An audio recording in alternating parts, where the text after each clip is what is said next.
ഗുരുവായൂരപ്പാ ശരണം. ദശകം 9.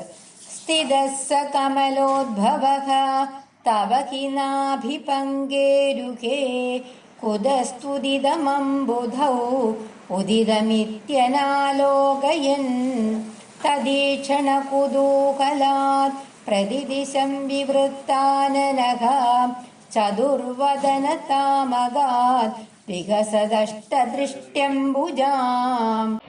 നാരായണീയം 8-ാം ദശകത്തിൽ നിന്നും നൈമിത്തിക പ്രളയത്തെക്കുറിച്ചും ബ്രഹ്മാവിന്റെ ആവിർഭാവത്തെക്കുറിച്ചും നമ്മൾ മനസ്സിലാക്കി.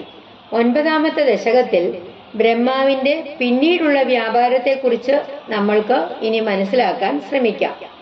ശ്രീമദ് ഭാഗവതം 3ാം സ്കന്ധത്തിലെ 8-ാമത്തെ അധ്യായത്തിലെ 16-ാമത്തെ ശ്ലോകം തുടങ്ങി 9-ാമത്തെ അധ്യായത്തിലെ 9-ാമത്തെ ശ്ലോകം വരെയുള്ള ഭാഗത്ത് വർണ്ണിക്കപ്പെട്ടിട്ടുള്ള പ്രമേയമാണ് ഇവിടെ 9-ാമത്തെ ദശകത്തിൽ ഭട്ടതിരിപ്പാട് ചുരുക്കി വർണ്ണിച്ചിരിക്കുന്നത്.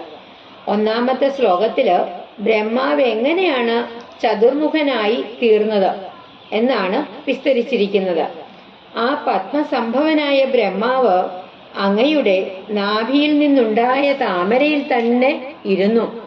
സമുദ്രത്തിൽ ഇത് എന്തിൽ നിന്നാണ് ഉണ്ടായത് എന്ന് അതിനെക്കുറിച്ച് അറിയണം എന്ന ആഗ്രഹം ജനിച്ചിട്ട് അദ്ദേഹം 4 ദിക്കിലേക്കും തിരിഞ്ഞു നോക്കി. അങ്ങനെ 4 മുഖമുള്ളവനായി തീർന്നു.